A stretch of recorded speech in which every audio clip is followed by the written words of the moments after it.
बरे सगीर पाको हिंद के रूहानी बुजुर्ग बाबा दसोंदी शाह के 127वें सालाना उर्सो मेला और साईं मोहम्मद शरीफ मेमोरियल टूर्नामेंट की तकरीबात 5 दिन जारी रहने के बाद इख्तिताम पजीर हो गयी। तकरीबात में मुल्क भर से हजारों अफराद शरीक हुए। उर्सो मेला पर खाने पीने के अलावा दीगर अशिया के बाजार भी सजाए गए, जबकि बच्चों के लिए झूले भी लगाए गए थे। इंडिया पाकिस्तान तो पहले लगता इत्थे मजहबी त्यौहार दे नाल खेलां।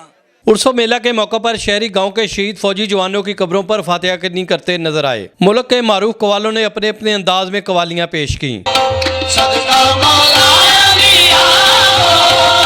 फुटबॉल के मुकाबलों में इलाका भर की टीमों ने हिस्सा लिया तो मुल्क के इंटरनेशनल खिलाड़ियों के दरमियान दिलचस्प कबड्डी मैच भी करवाया गया। दीगर खेल तमाशों के साथ सर्कसों ने मेला की रौनक बढ़ाई। इलाके सकाफत को उजागर करते हुए घोड़ा डांस के मुकाबले भी हुए।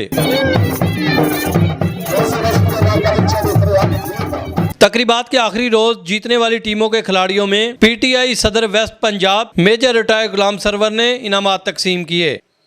मेले ठेले पाकिस्तानी सकाफत के अलंबरदार हैं। लोगों का रश देखकर पता चलता है कि लोग आज भी अपनी सकाफत से जुड़े हुए हैं।